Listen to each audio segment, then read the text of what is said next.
Ladies and gentlemen, could you start getting back to your seats now? Phones on silent. This is a very important session for us, as you know. We are very privileged to have the Governor General address us. The Right Honourable David Johnston, Governor General of Canada.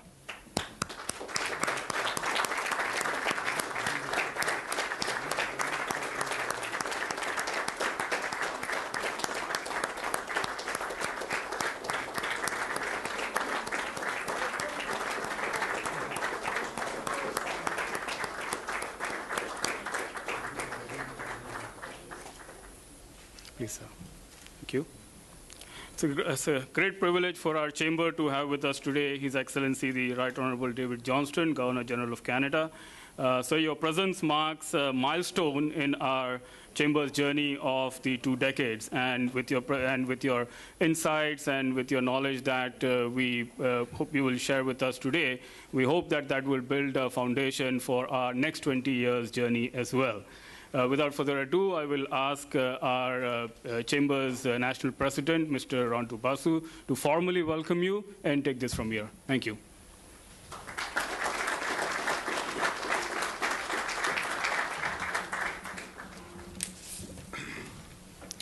Ladies and gentlemen, it gives me great pleasure to welcome His Excellency David Johnston to the ICBC National Convention and the Valedictory session. It is indeed a unique honor in the 20th year of its existence of the Chamber to have the Governor General grace this occasion. We also welcome the members of the delegation of the Governor General, other visitors from Canada, members and friends of ICBC. The Governor General is known for his dedication to learning, innovation, and promotion of education and research, and his current visit is centered on these themes, which has also been the focal point of our day-long deliberations today. During the day, we've had eminent government and industry leaders discuss opportunities for innovative partnerships between India and Canada in the areas of information and communication technology, financial services, education, and skills development. We expect that some of these discussions would translate into actual business. The Indo-Canadian Business Chamber is the only bilateral organization based in India dedicated to the promotion of economic relations between the two countries. The Chamber has played a key role in promoting and strengthening the Canada-India business relationship, and through its past conventions and business meetings has been at the forefront of pushing 4 critical agenda items in Indo-Canada relations, namely infrastructure, education, food security, and energy security. The last 2, namely food security and energy security, make Canada a country deeply responsive to the Indian agenda. The frequency of visits over the last 3 years involving ministers, members of parliament, academic and trade delegations, and now the Honorable Governor General's visit reflects the importance of the Canada-India relationship. So the momentum is growing in the Indo-Canada relationship, and if I can characterize the state of play through a quote by a famous Canadian hockey legend, Wayne Gretzky, we are skating to where the puck is going to be and not where it has been. Since we are talking hockey, congratulations to Canada for winning the 2 most coveted goals in Sochi in the women's and men's hockey event. I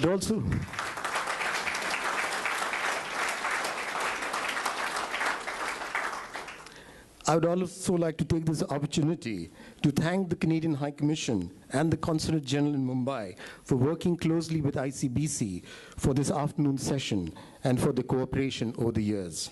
I now request Mr. Peter Sutherland, CEO of the Canada-India Business Council, to provide his overview on being part of the Governor General's official delegation during the past week and introduce the Governor General. And many thanks again to His Excellency David Johnston for gracing our convention today. Peter.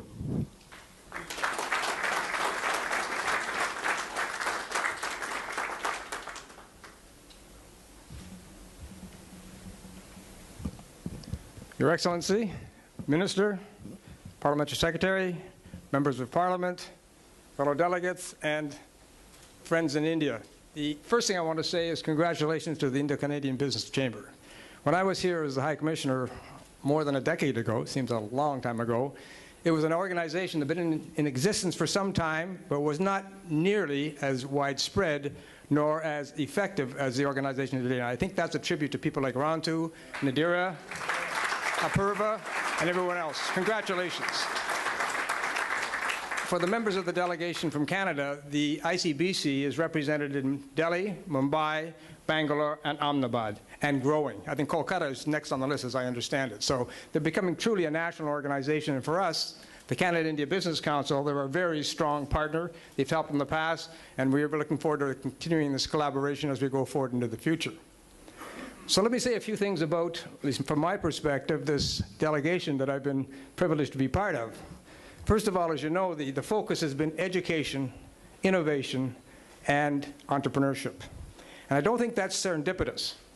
If you think of the three of them, they go together, and I think they go together sequentially. Education is all about teaching skills, but more importantly, opening minds and developing curiosity. Innovation is about seeing problems or opportunities and finding solutions or a way to deal with those problems or exploit those opportunities. And entrepreneurship is finding a way to monetize those opportunities and create jobs and wealth for the family and society as a whole. So the three go together, and they go together sequentially. So it seems to me that this delegation has been well focused. And when I look back over what we've been accomplished over the past week, first thing to say, it's been busy. Very busy, long days, but I think very effective days, very productive days.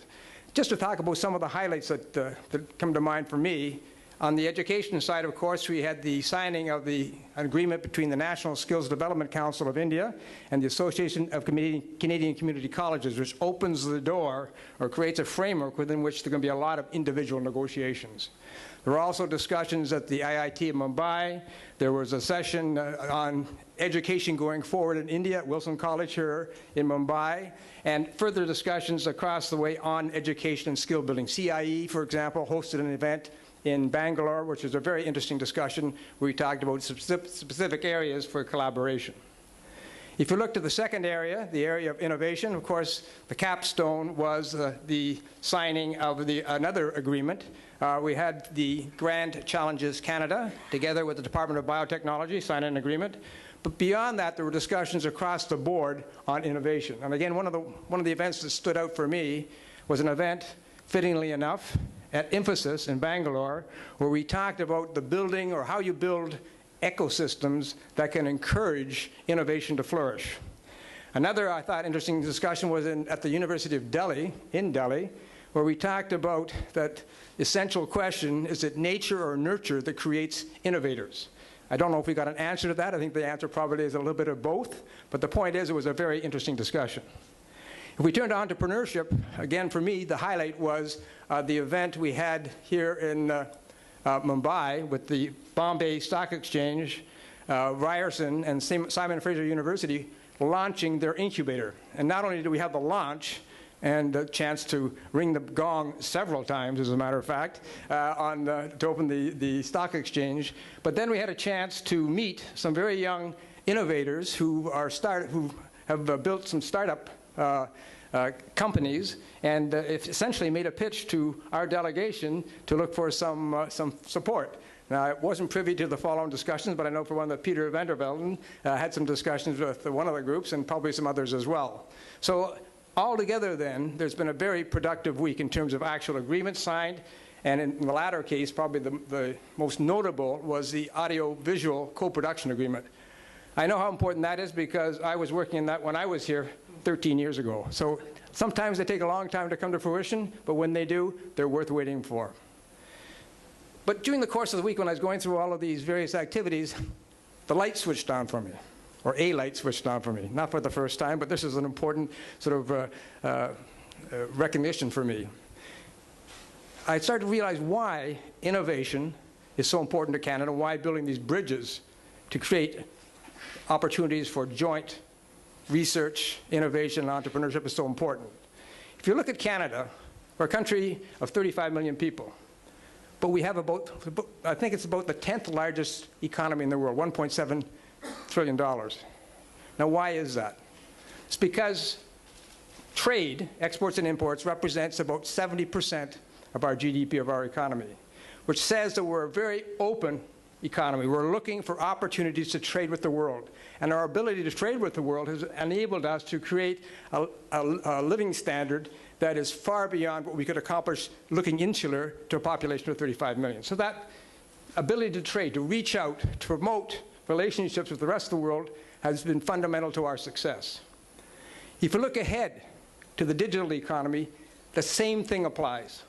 Years from now, it's already started. To be competitive in the world, you've got to be at the head of the wave, or the front of the wave, with respect to education, innovation, and entrepreneurship. We've got to be ambitious as we were with the trade agenda, into building those bridges and opening ourselves up. If we do, we'll continue to maintain our standard of living and move it forward. If we don't, we'll fall further and further behind. So that bridge building, first of all, that focus on those three areas, then building the bridges with countries like India, where they invented frugal innovation, where the whole sort of spirit of the country is jugaad, resourcefulness, making things happen, finding answers.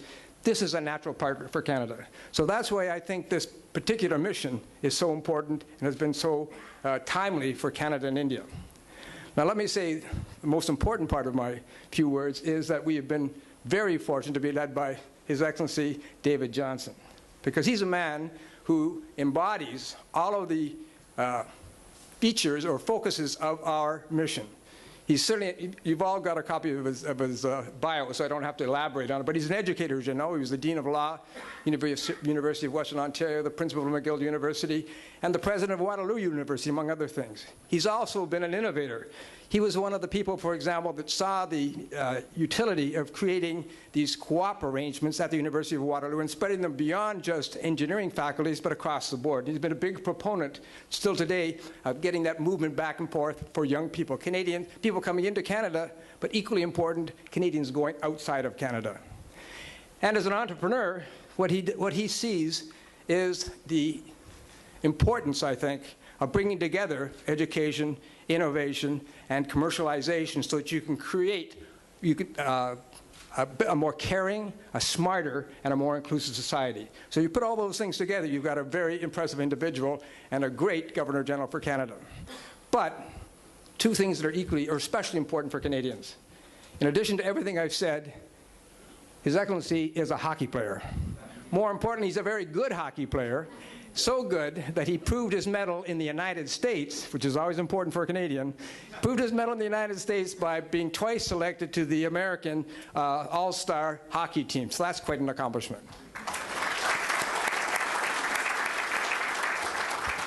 And secondly, as I hope you'll find out in a moment, he's a wonderful raconteur.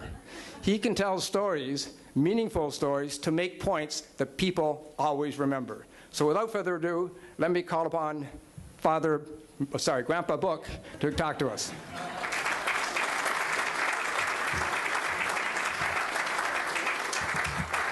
Very much. I've been instructed that I'm supposed to give a short, warm, and inspiring message, and whenever I hear those three words, my knees shudder again, because I was in my first year as principal of McGill University, and we had the first of many budget cuts, and we put a group together to come up with some brilliant ideas as to how we could save money.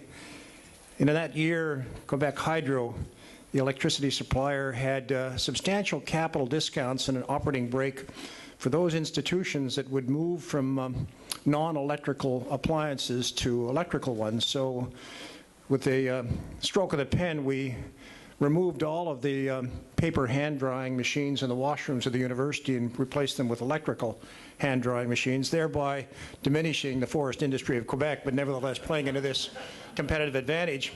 And to my great delight, this brilliant idea was executed almost immediately, and I went out on an inspection tour in the engineering building. And into the men's washroom I went, and sure enough, there was an electrical hand-drying machine up on the wall, fresh, new, white, but already some graffiti had been inscribed on it just above the presser button and said, "Press this button for a short, warm, and inspiring message from your principal." And I turned over this way, and lo and behold, there was another machine on the other side of the wall, equally new, already some graffiti, and it read, "Poussez ce bouton pour un message court, chaleureux et inspirant de votre recteur. Merci." And I thought, isn't this wonderful? The engineers at McGill not only are bilingual, but they're polite. Merci. This is a a wonderful nostalgic return for me. I have had a love affair with this country for a long time. When I finished my first degree, I had the good fortune to have a Rotary traveling fellowship that took me anywhere in the world for graduate studies, and I ended up going to England because I had a particular program in law that I wanted to pursue there. But on my top 3 choices was Madras Christian College, so I might well have had a different turn of direction at that point. Another part of that journey and that love affair was in this hotel and just the gateway to India, where Ravi Sitapathy and I began an important journey. Ravi is a wonderful Indo-Canadian, like 1.2 million, or 1 in 30 of our population have Indian heritage. And Ravi was co-chairing the Canada-India Business Council, and I was then president of the University of Waterloo, and we were commissioned by our Ministry of Industry to do a study, an inventory of all of the science and technology collaborations and agreements between Canadian institutions and Indian institutions. And we traveled in this country to do it. And to our delight, there were many more than we had realized there were, and they were more penetrating than we realized they were. And that was one ingredient that then led to a science and technology Canada-India agreement and a science and technology committee. And I had the great pleasure of serving on that committee for a few years as this agreement was getting underway. So it's wonderful to be back. I think this is my 4th trip in the last 7 or 8 years, and there will be many more. I'll come back with the children, grandchildren. There are 10 grandchildren, and they call me Grandpa Buck Peter. Thank you. Nous sommes enchantés d'être à Mumbai, la capitale commerciale de l'Inde, et d'avoir la chance de vous rencontrer en personne. En tant que chef d'entreprise, vous savez fort bien que rien ne remplace les échanges et les rencontres en personne. Our delegate, all of us, are simply delighted to be here in Mumbai, India's commercial capital, and have the opportunity to meet face-to-face. As business leaders, you understand there is no substitute for meeting and getting to know one another face-to-face and building those trust relationships. And I'm very fond of quoting our now governor of the Bank of England. We've exported him for 5 years only, then he's back, former governor of Bank of Canada, Mark Carney, who says, trust comes in on foot and goes out in a Ferrari. And trust lies at the base of these relationships. And so that's why we're here in Mumbai, and that's why we're here on this state visit to India, and that's why, Peter, as you so have eloquently described the theme of our mission, education, innovation, entrepreneurship, and you've given simply a superb summary of some of the highlights of the visit for all of us and how they reinforce that particular narrative, which is such an appropriate one for the Canada-India relationship. And what a visit has been. My heavens, 8 days now, 9 days, a whirlwind, a kaleidoscope of great opportunities, great memories, great sense of excitement in what we have ahead of us. The best is yet to come. I've only been able to see a fraction of this country, but India's remarkable dynamism and the potential is everywhere in evidence, beginning, of course, with frugal innovation, but so much else in this complex country, which is a miracle in the sense that no one believed back in 1947 democracy could work in such a large and complex population, and you've made it work. And that, of course, is one of the great lessons for the world at large. At first glance, Canada and India may look like a total study in contrast, but we have important things in common. I'd mentioned one of them, the shared traditions of parliamentary democracy. Another is a firm commitment to pluralism. We are two societies that have learned how to work with difference, have realized how essential it is to work with difference, and I think have made out of that working with difference and the appreciation of pluralism a wonderful competitive advantage. We can see things from several different angles, and as Saint-Exupéry said in Le Petit Prince, I am different from you, but because I am different, I do not diminish you, I enrich in you. More than 1 million, it's almost 1.2 million Canadians trace their roots to India. That's 1 in 30 Canadians, 500,000 from Punjab and 300,000 to Gujarat. And I've got to tell you, they make a wonderful contribution to our society. We've had distinguished examples out of this trip. Deepak Oberoi right here is the Parliamentary Secretary of Foreign Affairs. Deepak has, I think he has put more miles on his frame than any Canadian ever in the last 7 or 8 years as parliamentary secretary, quite more. And our Minister of Sport, Bal Gosal, we give Bal credit for all of the gold medals that Canada has won. Bal, you've done brilliantly, and we're gearing up now for the next Summer Olympics, and I hope that our tradition will continue and you will continue to lead us to great gold medal competition. Being members of India's only Canada-focused business group, you, of all people, know how much we do share, as well as what makes us unique and therefore complementary. So let me thank all of you for what you do for Canada and for the relationship between our two countries. And if you remember nothing of what I say today, please remember 2 words, or 3 words perhaps. Thank you and merci. Ultimately, the success of our business, our academic and cultural partnerships hinge upon the quality of ties between individual Canadians and Indians, and we come back to that important concept of trust. Thanks to our existing deep and multifaceted relationship, we've great potential to strengthen and broaden our ties, and as leaders within the private sector, you have a pivotal role to play in advancing mutually beneficial commercial linkages.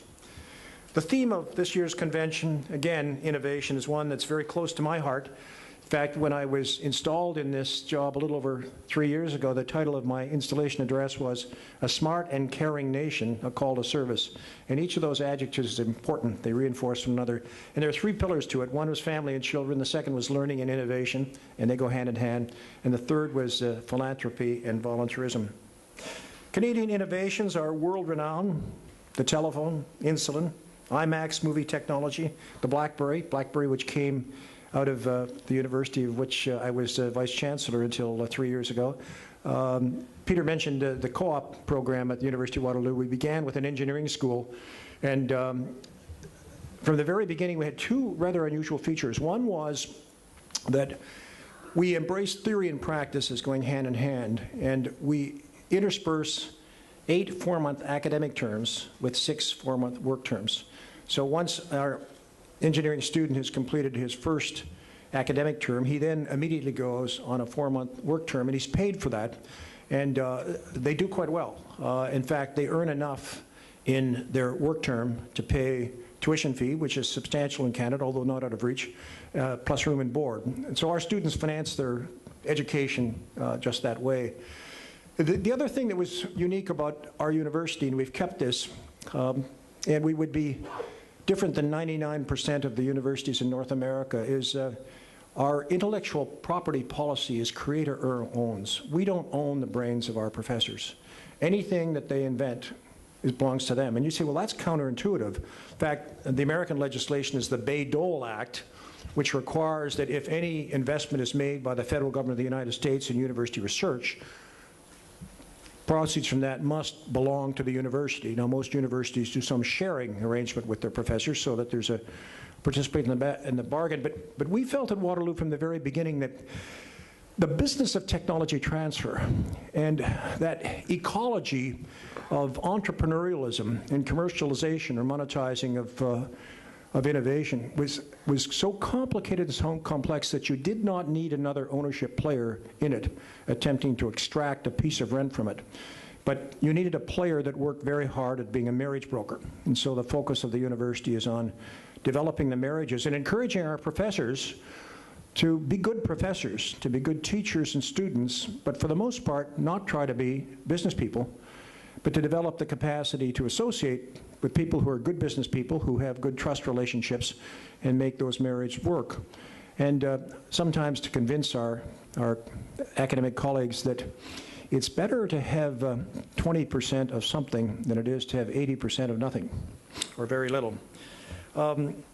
BlackBerry sent me down this track. BlackBerry RIM, Research and Mission, Research and Motion started at the University of Waterloo because Mike Lazaridis, the founder, was a 4th-year electrical engineering student, and like many of the co-op students, started a company during his co-op term. John Baker over here, John's company is Desire to Learn, e-learning.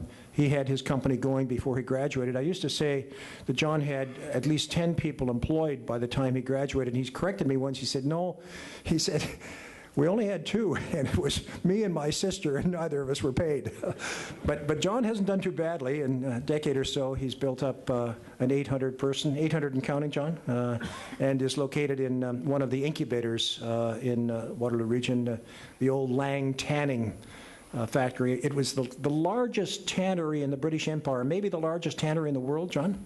And like so much of the old industry in Waterloo, manufacturing headquarters, disappeared 30 or 40 years ago, and what's replaced it is brain. There's another one of these on the site of a former whiskey distiller, and with a think tank there.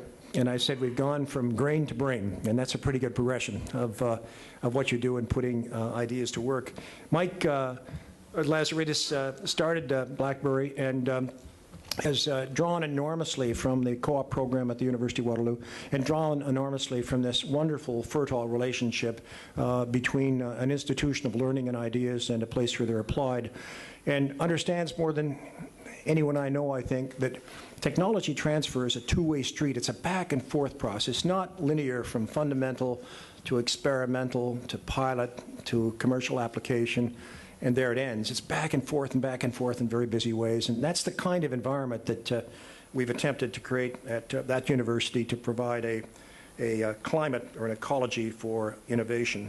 And as a nation, Canada is also committed to fostering global success in innovation, and we realize that innovation works best when you project it to the entire world as your field of operation, and will you collaborate with other people who look at things from a little different angle. And you put those two angles together, you get some very attractive triangulation.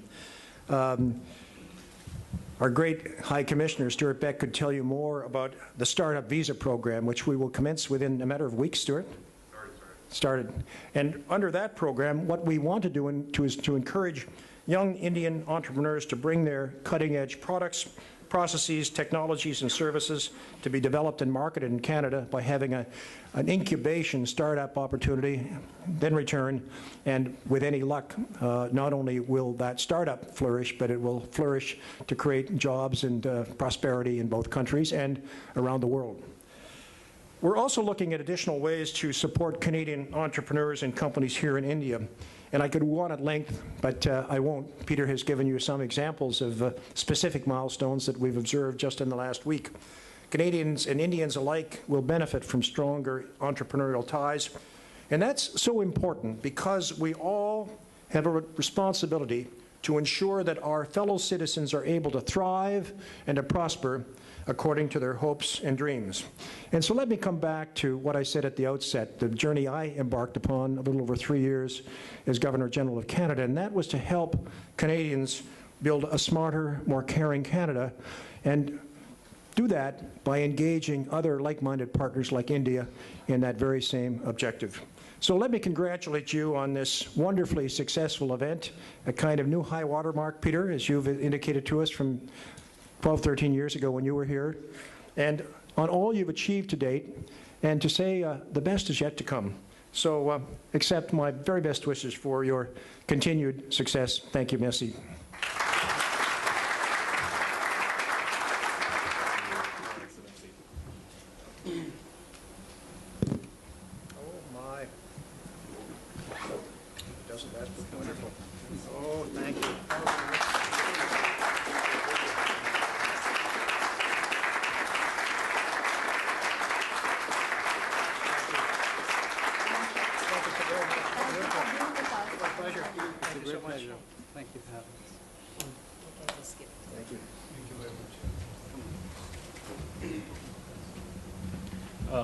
Please remain seated as Your Excellency is escorted to the adjoining room, and thereafter we will be able to meet and greet with His Excellency and the